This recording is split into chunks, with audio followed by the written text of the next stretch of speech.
आज मैं आपके साथ बहुत ही ज़बरदस्त किस्म की एक और स्ट्रैटेजी शेयर करने जा रहा हूँ, जिसका नाम है बॉलिंजर बैंड और आरएसआई की। क्योंकि ये एक हर अगर आप किसी भी ब्रोकर का MT4 यूज़ कर रहे होंगे या MT5 यूज़ कर रहे होंगे, तो ये ईज़िली आपको अगर आप नेविगेटर में जाएँगे तो या वहाँ से आपको बॉलिंजर बैंड और आरएसआई इंडिकेटर आपको आराम से उनसे मिल जाएँगे। तो अब इंडिकेटर तो मिल जाएँगे, लेकिन इसको यूज़ कैसे करना है और किन-किन चीज़ों को अपने ख्याल रखना है ट्रेडिंग के अंदर, ये मैं आज आपको बताऊँगा कि बॉलिंजर बैंड और आरएसआई को दोनों को इकट्ठा यूज़ करके आप एक बेहतरीन किस्म का ट्रेडिंग में प्रॉफ़िट बना सकते हैं। और इन कहाँ से आपने बाय करनी है, कहाँ से आपने सेल करनी है, तो इसी वीडियो में के अंदर मैं आपको एक्सप्लेन करूँगा स्टेप बाय स्टेप। आपने फ़ॉलो करते जाना है, वीडियो को पूरी देखनी है, ताकि आपको सही तरीके से आपको ये चीज़ समझ आ सके। तो चलिए स्टार्ट करते हैं। बोलिंजर बैंड और आरएसआई का इंडिकेटर लगाया है और इसकी एक कस्टमाइज सेटिंग भी होती है, तो वो भी मैं आपको बताता हूँ। तो पहले तो मैं पहले आपको ना लगा के इंडिकेटर एक बता ही देता हूँ कि आपने कैसे इसको यूज़ करना है। फॉर एग्जांपल अगर यूएसडी जेपीवाई का मैंने ओपन किया हुआ है, तो बोलिंजर बैंड का आप यूज़ कर सकते हैं इसमें। आप कस्टमाइज़ करके मैं एक टेम्पलेट एक्टिवेट कर लेता हूँ बोलिंजर बैंड की, ये वाली। ये आपने इसको डिलीट कर देने हैं और यहाँ से आपका बॉलिंजर बैंड एक लगा लिया मैंने। और अब इसकी कस्टमाइज में सेटिंग करते हैं। आप इंडिकेटर में जाएंगे, बॉलिंजर बैंड में जाएंगे, यहाँ से आपने ये एक सेटिंग इसकी अगर आप करना चाहें तो यहाँ से एक बड़ा रख सकते हैं।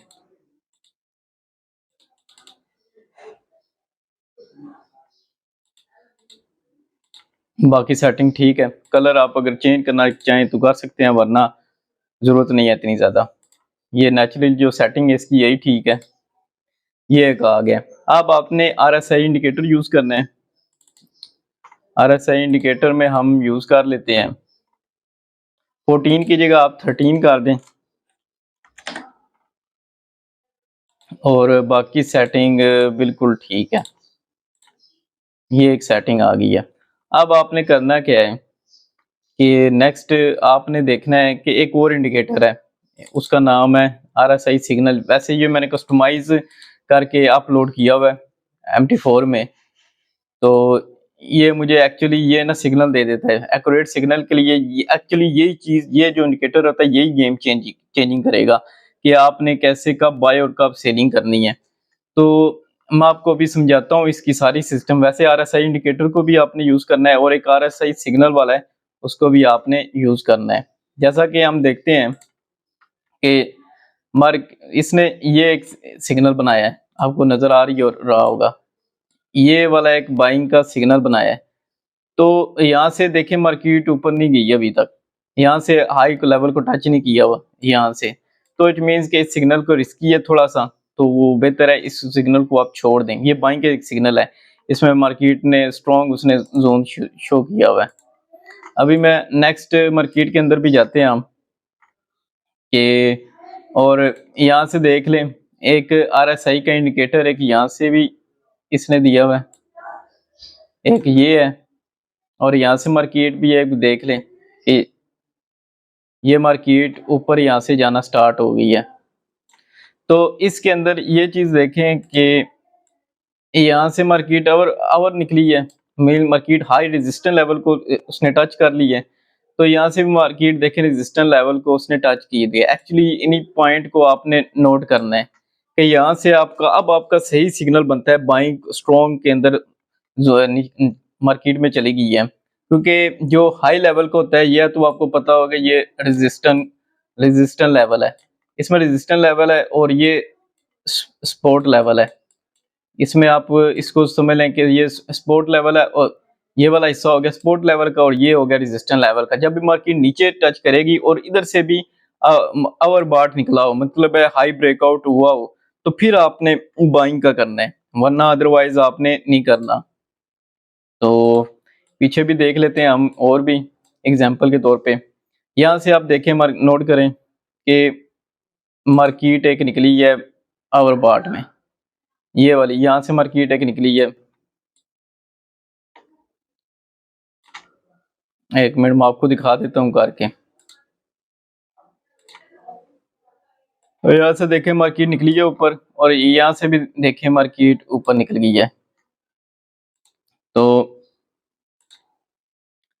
यहाँ से देखें कितनी ज्यादा मार्केट जो है ऊपर गई है। तो ठीक ठाक मार्केट का ये फर्क पड़ा है।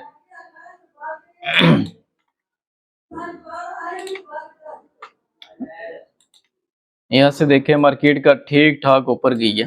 तो ये रेजिस्टेंस लेवल को इसने तोड़ा है, तो यहाँ से भी इसने रेजिस्टेंस लेवल को ये वाला यहाँ से इसने तोड़ा है। तो बाइंग जोन मीन के स्ट्रॉन्ग बाइंग जोन है। और यहाँ से एक सिग्नल भी देख लें, ये वाला सिग्नल, आपने इस सिग्नल को भी ध्यान रखना है। ये एक छोटा सा नजर आ रहा होगा, ये वाला भी बाइंग की तरफ शो कर रहा है कि मार्केट अब बाइंग की तरफ है। यहाँ से भी एक सिग्नल बना होगा, मैं आपको क्लियर करके दिखा देता हूँ कि ये बना हुआ है सिग्नल। अगर ये एरो आ जाए आपको, ये छोटा सा नजर आ रहा होगा, मैं जूम करके भी आपको दिखा देता हूँ। तो अब सही नजर आ रहा होगा आपको। तो ये चीज नोट करें कि यहाँ से भी सिग्नल ऊपर गया है, ये वाला एक बना हुआ है, एक ये बना है, और इसको अगर हम पीछे भी कर लें तो ये देखें, एक ये छोटा सा नजर आ रहा होगा आपको, एक ये भी नजर आ रहा है। ये एक्चुअली जो मैंने दूसरा आरएसआई का सिग्नल यूज किया है, ये उसका सिग्नल है, ये बाइंग जोन देता है। एक ये आरएसआई यूज किया है, एक आरएसआई सिग्नल के नाम से एक इंडिकेटर है, उसको मैंने यूज किया है। तो ये स्ट्रेटजी फिर परफेक्ट बैठी है। यहाँ से देखें मार्केट ने बाइंग उसने दे दिया कि मार्केट अब स्ट्रॉन्ग की तरफ जाएगी, ये एक दे दिया उसने। तो यहाँ से दूसरी ये भी देखें, ये भी दे दिया, और तीसरी देखें मार्केट ओवर बॉट के निकल गई है। तो ये अब क्लियर ही मैसेज है कि मार्केट ब्रेकआउट कर गई है, और आगे आपने देखना हो कि मार्केट कितनी ज्यादा ऊपर गई है। आपने नोट किया होगा ये बहुत ज्यादा हाई लेवल के ऊपर मार्केट गई है। तो ये चीजें आपने नोट करनी है पहले, कि सबसे पहले सिग्नल आया हो, दूसरी और इसने निकल गई हो मार्केट और बॉट में, और तीसरा यहाँ से इसमें कैंडल ऊपर निकल गई हो, ब्रेकआउट हो गया हो, तो फिर ही आप स्ट्रॉन्ग बाय का ये सिग्नल है। तो इसमें हम ये एक आरएसआई और बोलिंजर बैंड की ये एक स्ट्रेटजी है जो मेरी पर्सनली है, तो मैं आपके साथ आज शेयर कर रहा हूँ। तो आपने गौर से और भी देखनी है। एग्जाम्पल आप टाइम फ्रेम कोई भी यूज कर सकते हैं, ये मैं M30 का यूज कर रहा हूँ, आप H1 के अंदर भी जा सकते हैं। तो H1 के अंदर भी काफी जबरदस्त किस्म का ये रिजल्ट दे रहा है। और स्टॉप लॉस आप रख सकते हैं H1 के अंदर 50 पिप्स का आपने स्टॉप लॉस रखना है, और टेक प्रॉफिट भी 50 पिप्स का रखना है। तो ये दोनों चीजें आपने करनी है। तो इसके और डेमो काउंट के ऊपर प्रैक्टिस लाजमी करनी है, क्योंकि विदाउट डेमो काउंट के आपने इसकी स्ट्रेटजी को यूज नहीं करना। ये आपने इन चीजों का ये कहा यार सही सिग्नल, यहाँ से अभी देखें और मार्केट नहीं गई ऊपर, यहाँ से और निकली नहीं है, रेजिस्टेंस लेवल को इसने मतलब क्रॉस नहीं किया, ये सिग्नल बनता ही नहीं है पहली बात। तो यहाँ से आगे देख ले मार्केट कितनी ज्यादा नीचे चली गई है। तो आपने बस 2 3 या 4 बातों को आपने गौर रखना है बस, और छोड़ दें कि कैसे आपने काम करना है। तो सिंपल मैं आपको सिंपल लैंग्वेज के अंदर यही चीजें समझा रहा हूँ कि एक क्विक स्ट्रेटजी है मेरी। तो उम्मीद है आपको एक अच्छी लगी होगी। तो अगर आपको फिर भी स्टिल कंफ्यूजिंग आ रही हो या कोई चीज भी आपको समझ ना आ रही हो, तो लाजमी कमेंट सब्सक्राइब चैनल लाजमी करें।